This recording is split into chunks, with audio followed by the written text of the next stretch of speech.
Bonjour à tous, rebonjour à tous et bienvenue dans ce Swiss Bliss. Nous sommes donc toujours le 11 mai 2023, un peu plus tard dans la journée.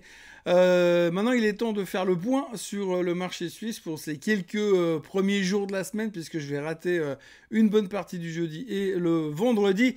Mais on va quand même faire le point parce qu'il s'est quand même passé 2-3 choses. Et c'est quand même bien de se poser 2 secondes sur une chaise pour discuter de ce qui s'est passé et de ce qui pourrait encore éventuellement se passer ces prochains temps. Donc on fait le point sur le marché suisse, les graphiques, un peu tout partout, et ici et ailleurs.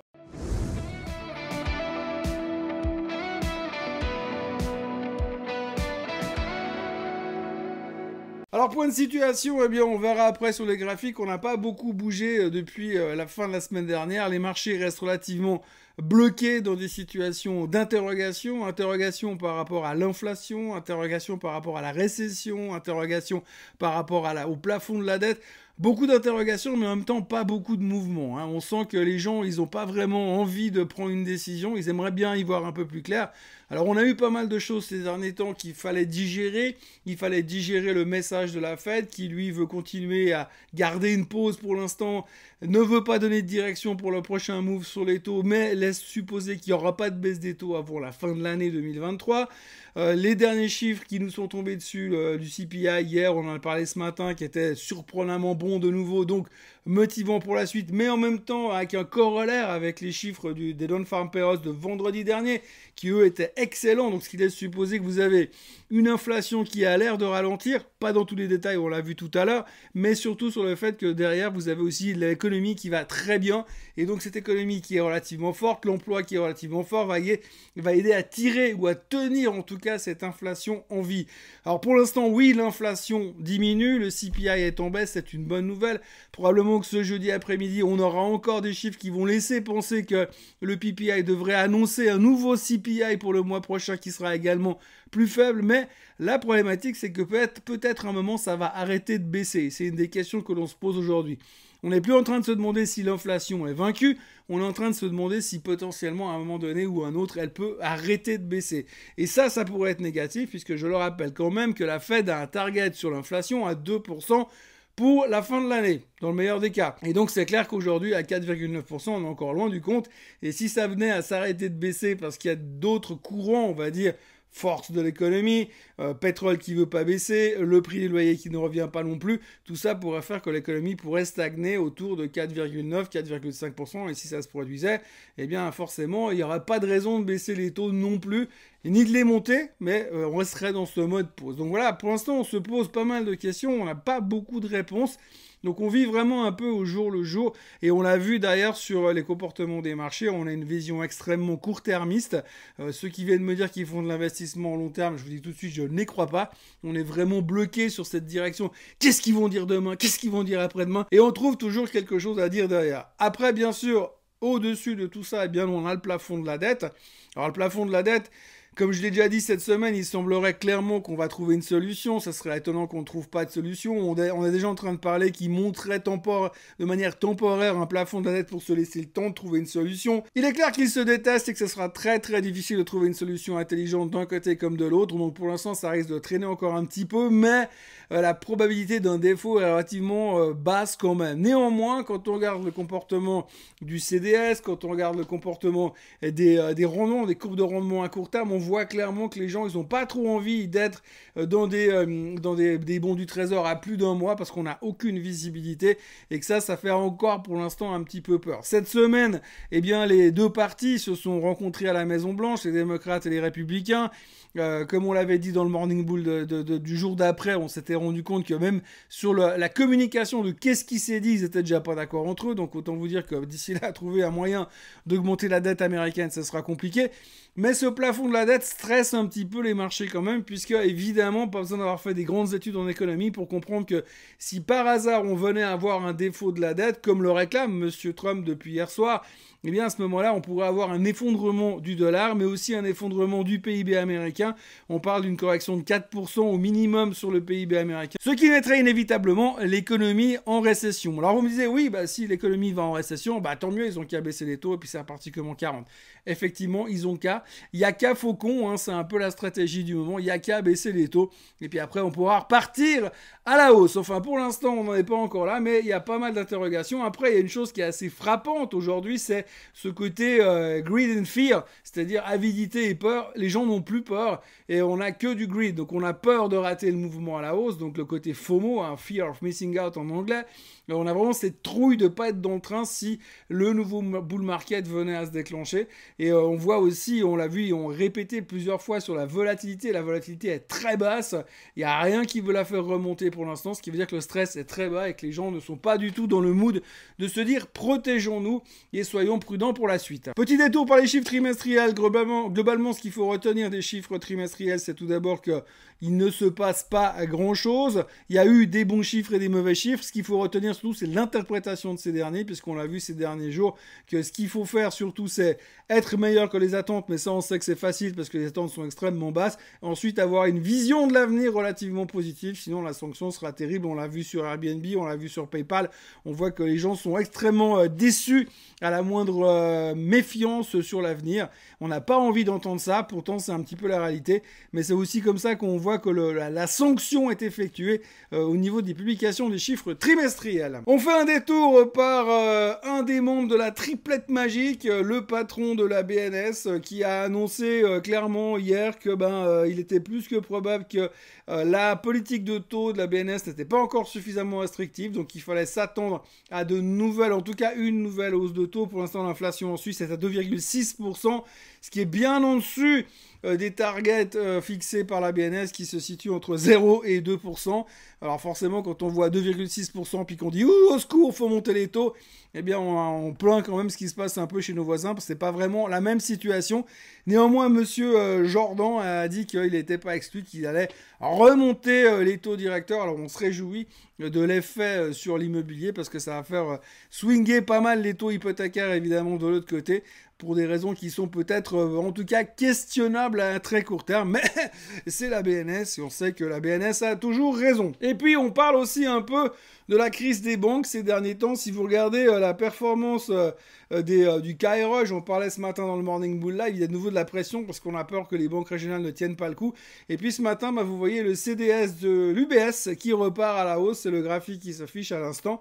C'est pas non plus super rassurant. Ça veut dire que le stress rejoint de nouveau les banques européennes. Et ce qui voudrait dire que dans les jours qui viennent, on pourrait commencer à parler aussi du CDS de Deutsche Bank et de l'éventuelle problématique de la Deutsche Bank. Ou alors, à moins que ce soit, en ce qui concerne le CDS de l'UBS, l'annonce du fait que M. Kohler, le patron du Crédit Suisse, va rejoindre le directoire de l'UBS pour aider à la fusion.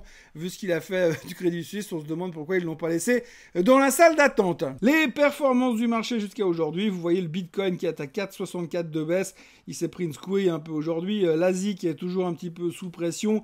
Et puis de l'autre côté, le pétrole qui a fait un magnifique rebond de 6,39% sur la semaine, puisqu'on a vu que les stocks pétroliers étaient largement en chute libre, et puis qu'on s'approchait de la saison d'été et que les gens allaient devoir à un moment donné refaire le plein des réservoirs, et donc du coup ça a fait rebooster le pétrole, et le reste va plutôt pas mal.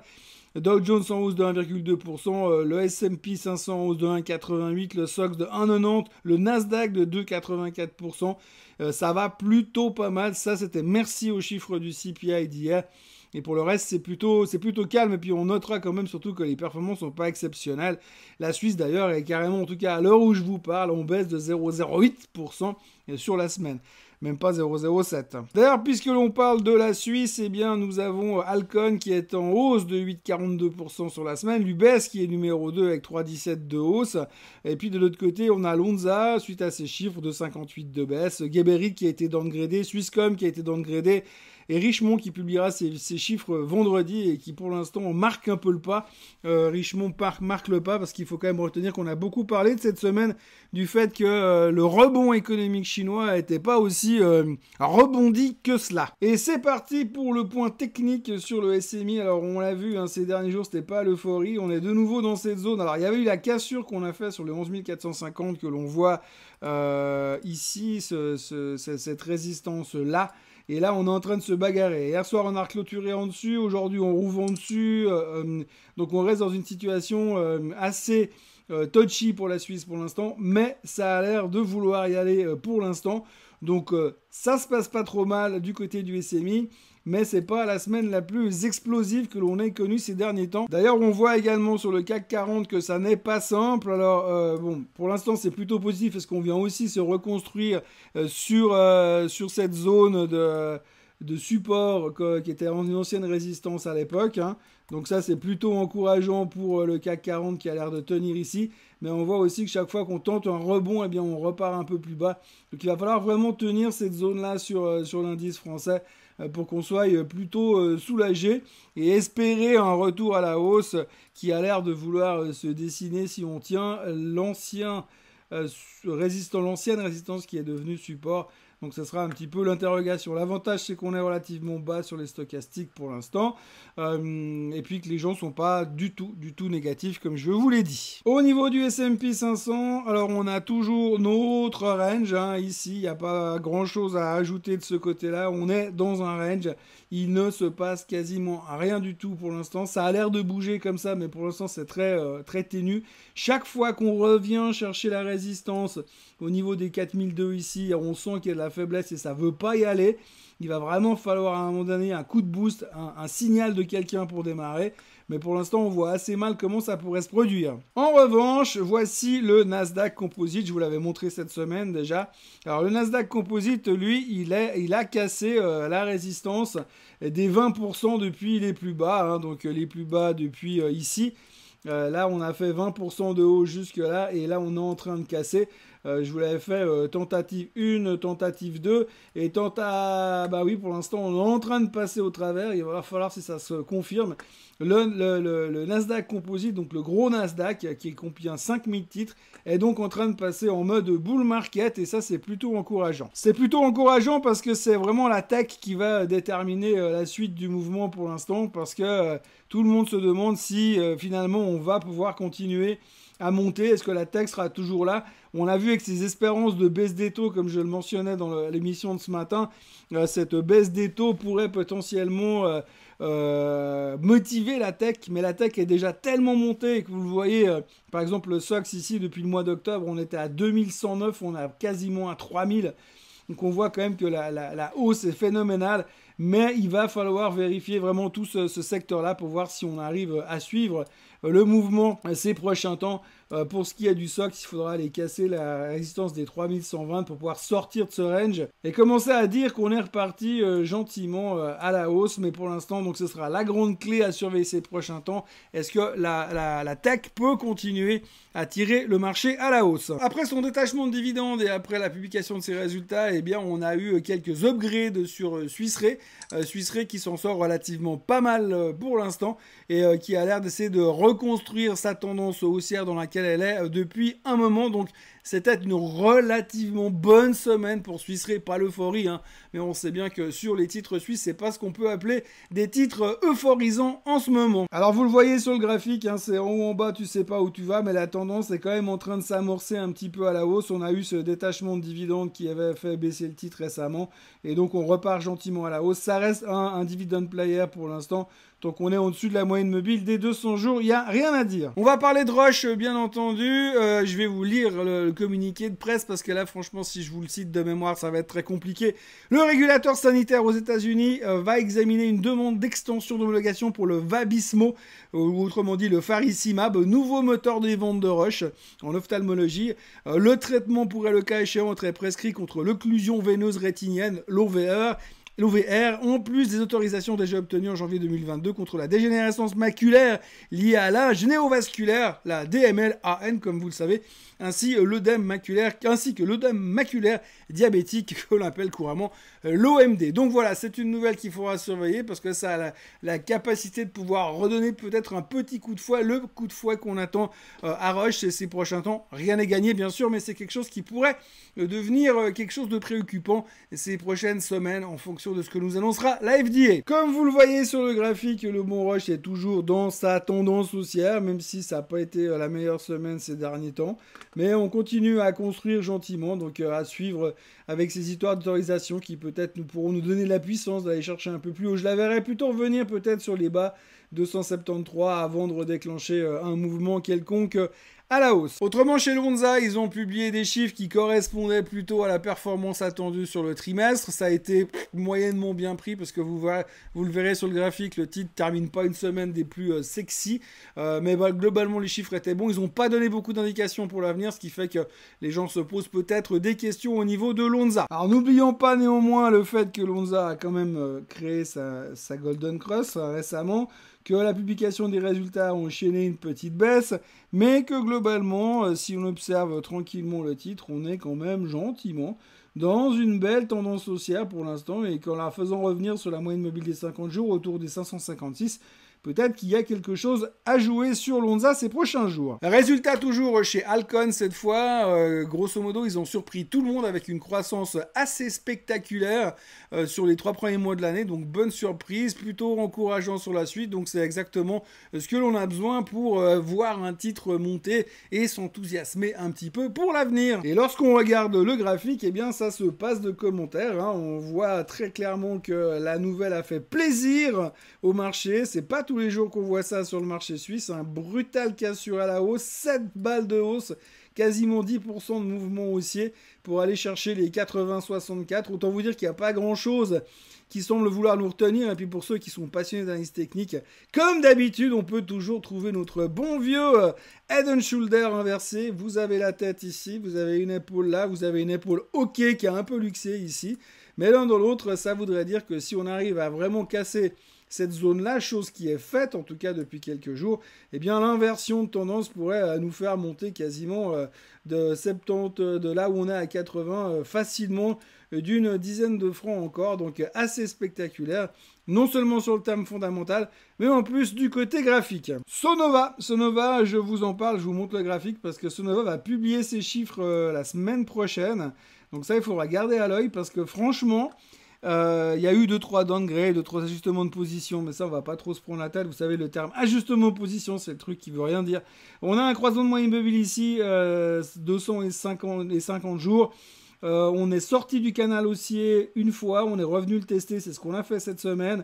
Je suis pas un monstre fan de vouloir jouer les chiffres, mais si ça va dans la bonne direction, je serais pas surpris qu'on voit une nouvelle accélération à la hausse sur Sonova. Donc je serais presque tenté de vouloir me positionner long pour jouer les chiffres de Sonova, et autant vous dire que quand j'ai envie de faire ce genre de choses, c'est quand même pas toutes les semaines, parce que je déteste jouer à pile ou face encore plus que d'habitude. Et puis petit détour sur Meyer Burger pour terminer, puisque Meyer Burger a annoncé le lancement d'un emprunt convertible sur sa filiale en Allemagne, donc qui a moyennement plu au marché, bien évidemment, puisque c'est un peu dilutif pour le capital. Néanmoins, pour ceux qui sont des fans de l'investissement ESG et pour jouer la thématique du solaire, le retour sur la moyenne mobile des 200 jours est plutôt intéressant. Vous voyez qu'à chaque fois qu'on est venu tester cette zone-là, ou encore cette zone-là, derrière, on a déclenché des mouvements assez positifs à la hausse. Donc pour ceux qui ont un peu envie de faire de la spéculation sur cette thématique-là, peut-être qu'il y a un truc à observer sur Meyer Burger. On termine avec les chiffres de la semaine à venir. Alors pas grand monde, on surveillera évidemment Sonova, comme je vous l'ai dit, pour les plus courageux. Et puis Zurich Assurance publiera ses résultats. On devrait avoir des bons chiffres, si on en croit, en tout cas ce qu'on a déjà vu sur les assurances comme Swiss Re ou comme Swiss Life. Donc surveillance de ces résultats la semaine prochaine. On va continuer à regarder les chiffres économiques un peu partout.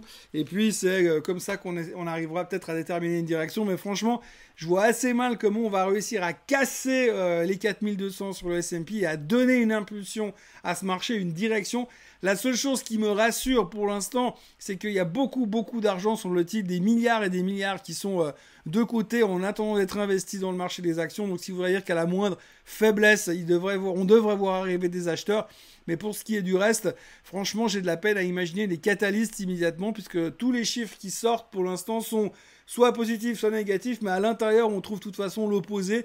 Donc c'est très difficile de prendre une direction et de réussir à se positionner sur le moyen long terme. D'ailleurs, on le voit très bien, comme je le disais en accroche de l'émission, les gens ne veulent plus faire de l'investissement long terme. Pour l'instant, c'est du trading, c'est du court terme, parce qu'on n'a aucune visibilité, et surtout d'autant plus que pour l'instant, on va être très concentré par la thématique du plafond de la dette, puisque ça est devenu l'obsession du moment. Voilà, merci d'avoir été avec moi pour ce Swiss Bliss un peu plus tôt dans la semaine. Je vous souhaite une excellente semaine. N'oubliez pas de vous abonner à la chaîne Suisse Côte en français. Moi, je reviens comme d'habitude lundi prochain pour un nouveau Morning Bull Live. D'ici là, bonne fin de semaine, bon week-end. Que la force soit avec vous et à lundi. Bye bye.